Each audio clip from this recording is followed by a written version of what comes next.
Hi friends, ನಮಸ್ಕಾರ ಎಲ್ರಿಗೂ. ಇವತ್ತಿನ ವಿಡಿಯೋದಲ್ಲಿ ನಾನು ಬೇಸಿಗೆಗಾಲದಲ್ಲಿ ಎಲ್ರಿಗೂ ಇಷ್ಟವಾಗುವಂತಹ ಒಂದು ಸ್ಮೂತಿ ರೆಸಿಪಿನ ಯಾವ ರೀತಿ ಮಾಡೋದಂತ ತೋರಿಸ್ಕೊಡ್ತಾ ಇದ್ದೇನೆ. ತುಂಬಾ ಸುಲಭವಾಗಿ ಈ ಒಂದು ನಮಗೆ ಸ್ಮೂತಿನ ಮಾಡ್ಕೊಳ್ಬಹುದು ಮನೆಯಲ್ಲಿ. ಒಂದು 5 ಇಂಗ್ರೀಡಿಯೆಂಟ್ಸ್ ಇದ್ರೆ ಸಾಕಾಗತ್ತೆ ಸ್ನೇಹಿತರೆ, ಜಾಸ್ತಿ ಇಂಗ್ರೀಡಿಯೆಂಟ್ಸ್ ಕೂಡ ಬೇಡ. ತುಂಬ ಈಸಿಯಾಗಿ ಮಾಡ್ಕೊಳ್ಬೋದು. ಹಾಗೆ ಒಂದು ಹೆಲ್ದಿ ರೆಸಿಪಿ ಅಂತ ಕೂಡ ಹೇಳ್ಬೋದು. ತುಂಬಾ ಬೆಸ್ಟ್. ಈ ಥರ ನೀವು ಸ್ಮೂತಿನ ಬೇಸಿಗೆ ಕಾಲದಲ್ಲೆಲ್ಲ ಮಾಡಿಕೊಂಡು ನೀವು ಕುಡಿದ್ರೆ ತುಂಬಾ ಒಂದು ನಿಮಗೆ ಅದರಿಂದ ತುಂಬ ಉಪಯೋಗ ಆಗುತ್ತೆ ನಿಮ್ಮ ಬಾಡಿಗೆ. ಯಾಕಂತ ಹೇಳಿದರೆ ಬೇಸಿಗೆ ಕಾಲದಲ್ಲಿ ನಮ್ಮ ಬಾಡಿ ತುಂಬಾ ಹೀಟಾಗಿರುತ್ತೆ ಸ್ನೇಹಿತರೆ. ನೀರಿನ ಅಂಶ ತುಂಬಾ ಕಡಿಮೆ ಆಗುತ್ತೆ. ತುಂಬಾ ಅಂದರೆ ಯಾಕೆಂತ ಹೇಳಿದರೆ ನಮಗೆ ಜಾಸ್ತಿ ಬೆವರು ಹೋಗುತ್ತಲ್ವಾ. ಬೇಸಿಗೆ ಕಾಲದಲ್ಲಿ ಸೆಕೆ ಜಾಸ್ತಿ ಇರಬೇಕಾದ್ರೆ ಜಾಸ್ತಿ ಬೆವರು ಹೋಗುತ್ತೆ.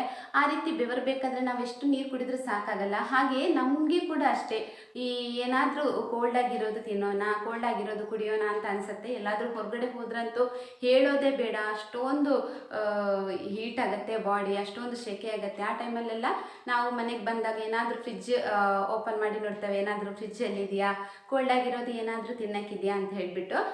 ಆವಾಗ ನೀವು ಈ ರೀತಿಯಾದಂಥ ಸ್ಮೂತಿನ ಮನೆಯಲ್ಲಿ ಮಾಡಿಬಿಟ್ಟು ಹೊರಗಡೆ ಎಲ್ಲಿಯಾದರೂ ಹೋದರೆ ಬಂದಾಗ ನಿಮಗೆ ಕುಡಿಬೋದು. ತುಂಬಾ ಚೆನ್ನಾಗಿರುತ್ತೆ. ಹಾಗೆ ಮಕ್ಕಳಿರೋಂತಹ ಮನೆಯಲ್ಲಿ ಮಕ್ಕಳಿಗೆ ಕೂಡ ಅಷ್ಟೇ ಈ ರೀತಿಯಾದಂತಹ ಒಂದು ಸ್ಮೂತಿ ಮಾಡಿಕೊಟ್ರೆ ತುಂಬಾ ಹೆಲ್ದಿಯಾಗಿ ಕೂಡ ಇರುತ್ತೆ. ಒಂದು ಹೆಲ್ದಿ ರೆಸಿಪಿ ಅಂತಲೇ ಹೇಳ್ಬೋದು ಇದನ್ನು.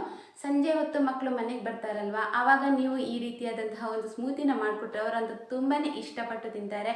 ಯಾಕಂತ ಹೇಳಿದರೆ ಸಂಜೆ ಹೊತ್ತು ಜಾಸ್ತಿ ಹಸಿವಾಗಿರುತ್ತೆ ಮಕ್ಕಳಿಗೆ. ಆವಾಗ ನೀವು ಯಾದಂತಹ ಒಂದು ಸ್ಮೂತಿನ ಮಾಡಿಬಿಟ್ಟು ಕೊಡ್ಬೋದು. ಹಾಗೆ ಇವಾಗಂತೂ ಬೇಸಿಗೆ ಕಾಲ ಆದ್ದರಿಂದ ಸ್ನೇಹಿತರೆ ಎಲ್ರಿಗೂ ಕೂಡ ಹೇಳ್ತಾ ಇದ್ದೀನಿ ನಾನು, ಹೆಚ್ಚೆಚ್ಚು ನೀರು ಕುಡೀರಿ. ಹಾಗೆ ಈ ಫ್ರೂಟ್ಸ್ಗಳನ್ನೆಲ್ಲ ಜಾಸ್ತಿ ತಿನ್ನಿ. ನಿಮ್ಮ ಬಾಡಿನ ಹೀಟ್ ಆಗೋದಕ್ಕೆ ಬಿಡಬೇಡಿ. ಯಾಕೆಂತ ಹೇಳಿದರೆ ಹೀಟ್ ಆದ ಕೂಡಲೇ ಏನಾಗುತ್ತೆ ಅಂತ ಹೇಳಿದರೆ ಅನೇಕ ಕಾಯಿಲೆಗಳು ಬರುತ್ತೆ ನಮಗೆ. ಆದ್ದರಿಂದ ಬಾಡಿನ ಹೀಟ್ ಆಗೋದಕ್ಕೆ ಬಿಡಬೇಡಿ. ಮನೆಯಲ್ಲಿ ಮಕ್ಕಳಿದ್ರೂ ಕೂಡ ಅಷ್ಟೇ ತುಂಬಾ ತಂಪಾಗಿರುವಂತಹ ಆಹಾರ ಪದಾರ್ಥಗಳನ್ನು ಅವರಿಗೆ ಮಾಡಿಕೊಡಿ. ಅವರ ಆರೋಗ್ಯನ ಕೂಡ ಕಾಪಾಡ್ಕೊಳ್ಳಿ. ಓಕೆ, ಇವಾಗ ಈ ಒಂದು ಸ್ಮೂತಿ ರೆಸಿಪಿನ ಯಾವ ರೀತಿ ಮಾಡೋದನ್ನೋದನ್ನು ಸರಿ ನೋಡ್ಕೊಳ್ಳೋಣ. ಈ ರೆಸಿಪಿಗೆ ನಾನು 3/4 ಲೀಟ್ರ್ ಹಾಲು ತೊಗೊಂಡಿದ್ದೀನಿ. ನಾನು ಮಾಮೂಲಿಯಾಗಿ ನಾವು ಯೂಸ್ ಮಾಡುವಂತಹ ನಂದಿನಿ ಪ್ಯಾಕೆಟ್ ಹಾಲು ಬರುತ್ತೆ ನೋಡಿ, ಅದನ್ನು ತೊಗೊಂಡಿದ್ದೀನಿ. ಆದರೆ ನಾನು ಬಿಸಿ ಮಾಡಿಬಿಟ್ಟು ತೊಗೊಂಡಿದ್ದೀನಿ. ಹಾಲನ್ನು ಬಿಸಿಯಾಗಿಬಿಟ್ಟು, ಅಂದರೆ ನೀರನ್ನು ಹಾಕ್ಲಿಕ್ಕೆ ಹೋಗಲಿಲ್ಲ, ನೀರು ಹಾಕದೇ ಬಿಸಿಯಾಗಲಿಕ್ಕಿಟ್ಟು ಆಮೇಲೆ ತಣ್ಣಗಾದ ನಂತರ ಒಂದು ಸ್ವಲ್ಪ 2 ಅವರ್ಸ್ ಫ್ರಿಜ್ಜಲ್ಲಿಟ್ಟು ಆಮೇಲೆ ತೊಗೊಂಡಿದ್ದೀನಿ. ನೀವು ಬೇಕಾದರೆ ಹಸಿ ಹಾಲು ಕೂಡ ತೊಗೊಳ್ಬೋದು. ಅಂದರೆ ಕೆಲವು ಮನೆಯಲ್ಲಿ ಮಕ್ಕಳಿರ್ತಾರೆ ನೋಡಿ, ಮಕ್ಕಳು ಇರೋವಂಥ ಮನೆಯಲ್ಲಿ ಕೆಲವು ಮಕ್ಕಳಿಗೆ ಶೀತ ಪ್ರವೃತ್ತಿ ಇರುವಂತಹ ಮಕ್ಕಳಿಗೆಲ್ಲ ಬೇಗನೆ ಕೋಲ್ಡ್ ಆಗೋಗುತ್ತೆ ಹಸಿ ಹಾಲು ಹಾಕ್ಕೊಂಡ್ರೆ. ಅದಕ್ಕೋಸ್ಕರ ಬಿಸಿ ಮಾಡಿಬಿಟ್ಟು ಕೂಲಾದ ನಂತರ ತೊಗೊಂಡ್ರೆ ಒಳ್ಳೆಯದು. ಅದಕ್ಕೋಸ್ಕರ ನಾನು ಕೂಡ ಅದೇ ರೀತಿ ತೊಗೊಂಡಿದ್ದೀನಿ. ಹಾಗೆ ಒಂದು 4 ಬಾಳೆಹಣ್ಣು ಕೂಡ ತೊಗೊಂಡಿದ್ದೀನಿ ನಾನು. ಯಾವ ಜಾತಿ ಬಾಳೆಹಣ್ಣು ಕೂಡ ನೀವು ಹಾಕ್ಕೊಳ್ಬೋದು, ಏನೂ ತೊಂದರೆ ಇಲ್ಲ. ನಾನಿಲ್ಲಿ ಬೂದು ಬಾಳೆಹಣ್ಣು ಅಂತ ಹೇಳ್ತೇವೆ ನಾವು, ಆ ಬಾಳೆಹಣ್ಣು ತೊಗೊಂಡಿದ್ದೀನಿ. ಈ ಬಾಳೆಹಣ್ಣು ಕೂಡ ಅಷ್ಟೇ ತುಂಬಾ ಒಳ್ಳೆಯದು, ದೇಹಕ್ಕೆ ತುಂಬ ತಂಪು ಕೂಡ ಇದು. ಅದಕ್ಕೋಸ್ಕರ ಈ ಬಾಳೆಹಣ್ಣನ್ನು ತೊಗೊಂಡಿದ್ದೀನಿ ನಾನು. 4 ಬಾಳೆಹಣ್ಣು ತೊಗೊಂಡಿದ್ದೀನಿ. ಹಾಗೆ ಸಕ್ಕರೆ ತೊಗೊಂಡಿದ್ದೀನಿ, 1/4 ಕಪ್ನಷ್ಟು ಸಕ್ಕರೆ ತೊಗೊಂಡಿದ್ದೀನಿ. ಸಕ್ಕರೆ ನಿಮ್ಮ ಸಿಹಿಯ ಮೇಲೆ ಹೋಗುತ್ತೆ. ಅಂದರೆ ಜಾಸ್ತಿ ಸ್ವೀಟ್ ಇಷ್ಟ ಇರೋರು ಒಂದು ಸ್ವಲ್ಪ ಜಾಸ್ತಿ ಹಾಕ್ಕೊಳ್ಬೋದು. ಇಲ್ಲಿ ನಾನು ಒಂದು 6 ಟೇಬಲ್ ಸ್ಪೂನಷ್ಟು ಸಕ್ಕರೆನ ಹಾಕ್ತಾಯಿದ್ದೀನಿ. 6 ಟೇಬಲ್ ಸ್ಪೂನಷ್ಟು ಸಕ್ಕರೆನ ತೊಗೊಂಡಿದ್ದೀನಿ ನಾನು. ಓಕೆ, ಇವಾಗ ಇಲ್ಲಿ ನಾನು ಸ್ಟ್ರಾಬೆರಿ ಸಿರಪ್ ತೊಗೊಂಡಿದ್ದೀನಿ. 1 ಟೇಬಲ್ ಸ್ಪೂನಷ್ಟು ಸ್ಟ್ರಾಬೆರಿ ಸಿರಪ್ನ ತೊಗೊಂಡಿದ್ದೀನಿ ನಾನು. ತಿಕ್ಕಾಗಿರೋಂಥ ಸ್ಟ್ರಾಬೆರಿ ಸಿರಪ್ ಇದು. ತುಂಬಾ ಒಳ್ಳೆಯದಿದೆ ಈ ಒಂದು ಸ್ಟ್ರಾಬೆರಿ ಸಿರಪ್. ಯಾವುದು ಅಂತ ಹೇಳಿದರೆ ಇದು ನೋಡಿ, ಆಜಾದ್ ಅವರದ್ದು ಸ್ಟ್ರಾಬೆರಿ ಸಿರಪ್. ಹಾಗೆ ಹರ್ಷೀಸ್ ಅವರದ್ದು ಕೂಡ ಬರುತ್ತೆ. ಇನ್ನೊಂದು ಕೆಲವು ಬೇರೆ ಬೇರೆ ಬ್ರ್ಯಾಂಡಲ್ಲಿ ಬರುತ್ತೆ, ಆದರೆ ನನಗೆ ಇದಂತೂ ತುಂಬಾ ಚೆನ್ನಾಗಿದೆ ಅಂತ ಅನಿಸ್ತು. ಆಜಾದ್ ಅವರದ್ದು ತುಂಬ ತಿಕ್ಕಾಗಿದೆ ಸಿರಪ್, ತುಂಬ ತೆಳ್ಳಗೇನಿಲ್ಲ. ಆದ್ದರಿಂದ ನಾನು ಹೆಚ್ಚಾಗಿ ಈ ಸಿರಪನ್ನು ಯೂಸ್ ಮಾಡ್ತೀನಿ. ಇದು 620 ಗ್ರಾಮ್ ಇದೆ, 165 ರುಪೀಸ್. ತುಂಬ ಸಲ ನಿಮಗೆ ಅಂದರೆ ಐಸ್ ಕ್ರೀಮಿಗೆ ಯೂಸ್ ಆಗುತ್ತೆ, ಮಿಲ್ಕ್ ಶೇಕ್ ಮಾಡೋದಕ್ಕೆ ಯೂಸ್ ಆಗುತ್ತೆ. ಹೀಗೆ ಬೇರೆ ಬೇರೆ ರೀತಿಯಾದಂತಹ ಒಂದು ಕೂಲ್ ಡ್ರಿಂಕ್ಸ್ ಎಲ್ಲ ಮಾಡ್ತೀವಿ ನಾವು ನೋಡಿ, ಮಿಲ್ಕ್ ಶೇಕ್ ಎಲ್ಲ ಮಾಡ್ತೀವಿ, ಅದಕ್ಕೆಲ್ಲ ಯೂಸ್ ಆಗುತ್ತೆ ಇದು. ಇದು 1 ಟೇಬಲ್ ಸ್ಪೂನಷ್ಟು ತೊಗೊಂಡಿದ್ದೇನೆ ನಾನು. ಈಗ ಒಂದು ಸಣ್ಣ ಮಿಕ್ಸಿ ಜಾರ್ ತೊಗೊಂಡಿದ್ದೇನೆ. ಸ್ವಲ್ಪ ಕ್ವಾಂಟಿಟಿ ಆದ್ದರಿಂದ ಸಣ್ಣ ಮಿಕ್ಸಿ ಜಾರ್ ಸಾಕಾಗುತ್ತೆ. ಅದೇ ನೀವು ಜಾಸ್ತಿ ಪ್ರಮಾಣದಲ್ಲಿ ಮಾಡ್ತೀರಾದರೆ ಈ ಸ್ಮೂತಿನ, ನೀವು ಜ್ಯೂಸರ್ ಜಾರ್ ಬೇಕಾದರೂ ತೊಗೊಳ್ಬೋದು, ಅದಕ್ಕೆ ಕೂಡ ಹಾಕ್ಕೊಳ್ಬೋದು. ನಾನು ಸಣ್ಣ ಮಿಕ್ಸಿ ಜಾರ್ ತೊಗೊಂಡು ಈಗ ಬಾಳೆಹಣ್ಣನ್ನೆಲ್ಲ ಅದಕ್ಕೆ ಹಾಕ್ತಾಯಿದ್ದೀನಿ. ಹಾಗೆ ಈಗ ಸಕ್ಕರೆ ಹಾಕ್ತಾಯಿದ್ದೀನಿ ನೋಡಿ. ಇಲ್ಲಿ 6 ಟೇಬಲ್ ಸ್ಪೂನಷ್ಟು ಸಕ್ಕರೆನ ಹಾಕ್ತಾಯಿದ್ದೀನಿ ನಾನು. ಹಾಕಿದಂತಹ ಸಕ್ಕರೆ ಕರೆಕ್ಟಾಗಿ ಸಿಹಿ ಪರ್ಫೆಕ್ಟಾಗಿದೆ. ಒಂದು 4 ಗ್ಲಾಸ್ನಷ್ಟು ಸ್ಮೂತಿ ರೆಡಿ ಆಗುತ್ತೆ. ಜಾಸ್ತಿ ಬೇಕಾದರೆ ಸ್ವಲ್ಪ ಜಾಸ್ತಿ ಕೂಡ ಹಾಕ್ಕೊಳ್ಬೋದು. ಹಾಗೆ 1 ಟೇಬಲ್ ಸ್ಪೂನಷ್ಟು ನಾನಿಲ್ಲಿ ಸ್ಟ್ರಾಬೆರಿ ಸಿರಪನ್ನು ಆ್ಯಡ್ ಮಾಡ್ತಾಯಿದ್ದೇನೆ ನೋಡಿ. ತುಂಬ ತಿಕ್ಕಾಗಿದೆ ಸ್ಟ್ರಾಬೆರಿ ಸಿರಪು, ತುಂಬಾ ಚೆನ್ನಾಗಿದೆ. ಈಗ 1 ಟೇಬಲ್ ಸ್ಪೂನಷ್ಟು ಹಾಕ್ತಾಯಿದ್ದೇನೆ. ಕಲರಿಗೋಸ್ಕರ ಒಂದು ಸ್ವಲ್ಪ ಲೈಟಾಗಿ ಫ್ಲೇವರ್ ಕೂಡ ಕೊಡುತ್ತೆ. ಈ ರೀತಿ ಸ್ಟ್ರಾಬೆರಿ ಸಿರಪ್ ಹಾಕೋದ್ರಿಂದ ಒಂದು ಸ್ವಲ್ಪ ಡಿಫ್ರೆಂಟ್ ಆದಂತಹ ಫ್ಲೇವರ್ ಕೊಡುತ್ತೆ ಸ್ಮೂತಿಗೆ.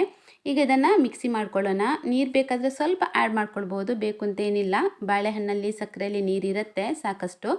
ಈಗ ನೋಡಿ ಇಲ್ಲಿ ಸ್ಮೂತಿ ರೆಡಿಯಾಗಿದೆ. ಕಲರ್ ಕೂಡ ಅಷ್ಟೇ ತುಂಬ ಚೆನ್ನಾಗಿ ಕಾಣ್ತಾ ಉಂಟು ಸ್ಟ್ರಾಬೆರಿ ಸಿರಪ್ ಹಾಕಿರೋದ್ರಿಂದ. ಈಗ ನೋಡಿ ಈ ಸಿರಪ್ನ ಈಗ ನಾವು ಈ ಸ್ಮೂತಿನ ಈಗ ಹಾಲಿಗೆ ಮಿಕ್ಸ್ ಮಾಡೋದಕ್ಕುಂಟು. ಈಗ ಗ್ರೈಂಡ್ ಮಾಡಿದಂತಹ ಸ್ಮೂತಿ ಎಲ್ಲವನ್ನು ಕೂಡ ಈಗ ಈ ಹಾಲಿಗೆ ನಾನಿಲ್ಲಿ ಹಾಕ್ತಾಯಿದ್ದೇನೆ.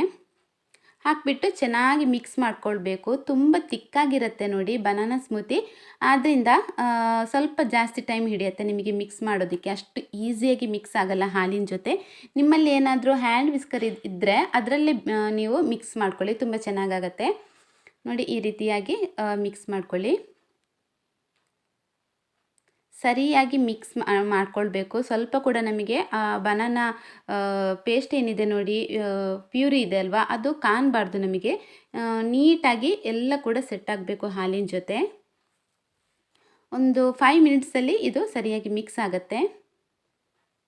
ಈ ರೀತಿ ಫಾಸ್ಟಾಗಿ ನೀವು ಮಿಕ್ಸ್ ಮಾಡ್ತಾನೆ ಇರಬೇಕಾಗತ್ತೆ. ಓಕೆ, ಇವಾಗ ನಿಮಗೆ ಕಾಣ್ತಾ ಇರ್ಬೋದು ನೋಡಿ, ನೀಟಾಗಿ ಮಿಕ್ಸ್ ಆಗಿದೆ. ಎಲ್ಲವೂ ಕೂಡ ನೀಟಾಗಿ ಪರ್ಫೆಕ್ಟಾಗಿ ಇಲ್ಲಿ ಸೆಟ್ ಆಗಿದೆ. ಈಗ ಇಲ್ಲಿ 1 ಕಪ್ನಷ್ಟು ನಾನಿಲ್ಲಿ ಕಲ್ಲಂಗಡಿ ಪೀಸ್ಗಳನ್ನು ತೊಗೊಂಡಿದ್ದೀನಿ. ಸಣ್ಣ ಸಣ್ಣ ಪೀಸ್ ನೋಡಿ, ಕಲ್ಲಂಗಡಿಯನ್ನು ಸಣ್ಣ ಸಣ್ಣದಾಗಿ ಈ ರೀತಿಯಾಗಿ ಪೀಸ್ ಮಾಡಿ ಇಟ್ಕೊಂಡಿದ್ದೀನಿ. ಇದು 1 ಗ್ಲಾಸ್ ಅಂದರೆ ಸಣ್ಣ ಬೌಲಲ್ಲಿ, 1 ಕಪ್ಪಲ್ಲಿ ಹೇಳಬೇಕು ಅಂತ ಹೇಳಿದರೆ 1 ಕಪ್ನಷ್ಟು ಸಾಕಾಗತ್ತೆ. ಈಗ ಈ ರೀತಿಯಾದಂತಹ 2 ಗ್ಲಾಸ್ ತೊಗೊಂಡಿದ್ದೀನಿ ನಾನು. ಈ ಗ್ಲಾಸಿಗೆ ಸ್ಟ್ರಾಬೆರಿ ಸಿರಪ್ ಇದೆ ಅಲ್ವಾ, ಅದನ್ನು ಈ ರೀತಿಯಾಗಿ ಹಾಕ್ತಾಯಿದ್ದೀನಿ ನೋಡಿ. ಇದು ಜಸ್ಟ್ ನಿಮಗೆ ಡೆಕೋರೇಟಿವ್ ಆಗಿ ಕಾಣೋದಕ್ಕೆ ಅಷ್ಟೇ, ಡೆಕೋರೇಷನ್ಗೆ ಅಂತ ಹೇಳಿಬಿಟ್ಟು ನಾನು ಇಲ್ಲಿ ಸ್ವಲ್ಪ ಚೆನ್ನಾಗಿ ಕಾಣುತ್ತೆ, ಮಕ್ಕಳಿಗೆಲ್ಲ ತುಂಬ ಇಷ್ಟ ಆಗುತ್ತೆ ಈ ರೀತಿ ನೀವು ಗ್ಲಾಸಿಗೆ ಸ್ಟ್ರಾಬೆರಿ ಸಿರಪ್ ಹಾಕಿ ಕೊಡೋದ್ರಿಂದ. ಈ ನಾವು ಹೋಟೆಲ್ಗಳಲ್ಲಿ ಹೋದರೂ ಅಷ್ಟೇ ಗಡ್ಬಡಿಗೆಲ್ಲ ಹಾಕ್ತಾರೆ ನೋಡಿ ಗ್ಲಾಸಿಗೆಲ್ಲ ಹೊರಗಡೆ, ಈ ರೀತಿ ನೋಡೋದಕ್ಕೆ ತುಂಬ ಚೆಂದ ಕಾಣ್ತದೆ. ಅದಕ್ಕೋಸ್ಕರ ಈ ರೀತಿ ಹಾಕ್ತಾಯಿದ್ದೀನಿ. ಹಾಗೆ 2 ಗ್ಲಾಸಿಗೆ ಕೂಡ ಹಾಕಿದ ನಂತರ ಒಂದು ಅರ್ಧ ಗ್ಲಾಸ್ನಷ್ಟು ನಾನಿಲ್ಲಿ ಸ್ಮೂತಿನ ಹಾಕ್ತಾಯಿದ್ದೀನಿ. ಹಾಗೆ ಸ್ವಲ್ಪ ಒಂದು 3ರಿಂದ 4 ಟೇಬಲ್ ಸ್ಪೂನಷ್ಟು ಕಲ್ಲಂಗಡಿ ಪೀಸ್ ಹಾಕ್ತಾಯಿದ್ದೀನಿ. ಅದರ ಮೇಲೆ ವಾಪಸ್ ಸ್ಮೂತಿನ ಹಾಕ್ತಾಯಿದ್ದೀನಿ. ವಾಪಸ್ ನಾನಿಲ್ಲಿ ಕಲ್ಲಂಗಡಿ ಪೀಸ್ಗಳನ್ನು ಹಾಕ್ತಾಯಿದ್ದೀನಿ. ಸ್ಟೆಪ್ ಬೈ ಸ್ಟೆಪ್ ನೀವು ಹಾಕ್ಕೊಳ್ಬೋದು, ಅದು ನಿಮ್ಮ ಚಾಯ್ಸ್, ಯಾವ ರೀತಿ ಬೇಕಾದರೂ ಹಾಕ್ಕೊಳ್ಬೋದು. ನೀವು ಬೇಕಾದರೆ ನಾವು ಸ್ಮೂತಿಗೆ ಮಿಕ್ಸ್ ಮಾಡ್ಕೋತೀವಿ ಕಲ್ಲಂಗಡಿ ಪೀಸ್ಗಳನ್ನಂತ ಇದ್ದರೆ ಆ ರೀತಿ ಕೂಡ ನೀವು ಮಾಡ್ಕೊಳ್ಬೋದು. ಇವಾಗ ನೋಡಿ ನಾನು ಈ ರೀತಿ ಸ್ಟೆಪ್ ಬೈ ಸ್ಟೆಪ್ ಮಾಡಿ ಹಾಕಿದೆ, ತುಂಬ ಚೆನ್ನಾಗಿ ಕಾಣ್ತಾ ಉಂಟು. ಹಾಗೆ ನೋಡೋದಕ್ಕೆ ಒಂದು ಸ್ವಲ್ಪ ಚೆನ್ನಾಗಿ ಕಾಣಲಿ ಅಂತ ಅಂದ್ಬಿಟ್ಟು 2 ಗ್ರೇಪ್ಸ್ನ ನಾನು ಇದಕ್ಕೆ ಇಡ್ತಾಯಿದ್ದೀನಿ ನೋಡಿ. ಇವಾಗ ನೋಡೋದಕ್ಕೂ ಅಷ್ಟೇ ತುಂಬ ಚೆನ್ನಾಗಿ ಕಾಣುತ್ತೆ, ಅಟ್ರಾಕ್ಟಿವ್ ಆಗಿ ಕಾಣುತ್ತೆ ಸ್ನೇಹಿತರೆ. ಹೊರಗಡೆಯಿಂದ ನೋಡಬೇಕಾದ್ರೆ ಎಷ್ಟು ಚೆನ್ನಾಗಿ ಕಾಣುತ್ತೆ ನೋಡಿ. ನೋಡೋದಕ್ಕೆ ಎಷ್ಟು ಚೆನ್ನಾಗಿ ಕಾಣುತ್ತೋ ಹಾಗೆ ಅಷ್ಟೇ ರುಚಿಯಾಗಿ ಕೂಡ ಇರುತ್ತೆ. ಹಾಗೆ ತುಂಬಾ ಒಳ್ಳೆಯದು ಆರೋಗ್ಯಕ್ಕೆ, ಒಂದು ಹೆಲ್ದಿಯಾದಂತಹ ಸ್ಮೂತಿ ಅಂತಲೇ ಹೇಳ್ಬೋದು ಇದನ್ನು. ಎಲ್ಲರೂ ಕೂಡ ಒಂದು ಸಲ ಟ್ರೈ ಮಾಡಿ, ಏನೂ ಕಷ್ಟ ಇಲ್ಲ, ತುಂಬ ಈಸಿಯಾಗಿ ಮಾಡ್ಕೊಳ್ಳೋದ್ರಿಂದ ಹೇಳ್ತಾ ಇದ್ದೇನೆ. ಎಲ್ಲರೂ ಕೂಡ ಒಂದು ಸಲ ಈ ಒಂದು ಪ್ಯೂರಿನ ಟ್ರೈ ಮಾಡಿ, ಮನೆಯಲ್ಲಿ ಎಲ್ಲರಿಗೂ ಕೂಡ ಮಾಡಿಕೊಡಿ. ಓಕೆ ಸ್ನೇಹಿತರೆ, ಇವತ್ತಿನ ನನ್ನ ಈ ಒಂದು ರೆಸಿಪಿ ನಿಮಗೆ ಇಷ್ಟ ಆಗಿರ್ಬೋದು ಅಂತ ಭಾವಿಸ್ತೇನೆ ನಾನು. ಇಷ್ಟ ಆಗಿದ್ದರೆ ಪ್ಲೀಸ್ ನನ್ನ ವೀಡಿಯೋಗೊಂದು ಲೈಕ್ ಬಟನ್ ಪ್ರೆಸ್ ಮಾಡೋದನ್ನ ಮಾತ್ರ ಮರಿಬೇಡಿ. ವಿಡಿಯೋ ನೋಡ್ತಾ ನೋಡ್ತಾ ಅಲ್ಲೇ ಕೆಳಗಡೆ ಲೈಕ್ ಬಟನ್ ಇರುತ್ತಲ್ವ ಸ್ನೇಹಿತರೆ, ಅದನ್ನು ಜಸ್ಟ್ ಪ್ರೆಸ್ ಮಾಡಿ ನೀವು ಸಾಕು ಅಷ್ಟೇ. ಆಮೇಲೆ ನಿಮ್ಮ ಫ್ರೆಂಡ್ಸ್ ಮತ್ತು ಫ್ಯಾಮಿಲಿಗೆಲ್ಲರಿಗೂ ಕೂಡ ಈ ಒಂದು ವಿಡಿಯೋನ ಶೇರ್ ಮಾಡಿ, ಹಾಗೆ ಕಮೆಂಟ್ ಕೂಡ ಮಾಡಿ. ಆಮೇಲೆ ಹೊಸದಾಗಿ ನನ್ನ ಚಾನಲ್ನ ಯಾರಾದರೂ ನೋಡ್ತಾ ಇದ್ದರೆ ಪ್ಲೀಸ್ ಸಬ್ಸ್ಕ್ರೈಬ್ ಮಾಡ್ಕೊಂಡು ನೋಡಿ. ಹಾಗೆ ಪಕ್ಕದಲ್ಲೇ ಇರುವಂತಹ ಬೆಲ್ ಐಕಾನ್ ಕೂಡ ಕ್ಲಿಕ್ ಮಾಡಿ. ಬೆಲ್ ಐಕಾನ್ ಕ್ಲಿಕ್ ಮಾಡಿದರೆ ನಾನು ಯಾವುದೇ ವೀಡಿಯೋಸ್ ಹಾಕಿದರೂ ನಿಮಗೆ ನೋಟಿಫಿಕೇಷನ್ ಬರುತ್ತೆ. ವಿಡಿಯೋ ನೋಡಿದೆ ಎಲ್ಲರಿಗೂ ಕೂಡ ಧನ್ಯವಾದಗಳು. ನಿಮ್ಮ ಪ್ರೀತಿ ನನ್ನ ಮೇಲೆ ಸದಾ ಹೀಗೇ ಇರಲಿ ಸ್ನೇಹಿತರೆ. ಸಿಗ್ತೇನೆ ಇನ್ನು ನಿಮಗೆ ಮುಂದಿನ ವಿಡಿಯೋದಲ್ಲಿ. ಅಷ್ಟೇ ತನಕ ಎಲ್ಲರೂ ಆರೋಗ್ಯವಾಗಿರಿ. ಟೇಕ್ ಕೇರ್, ಬಾಯ್.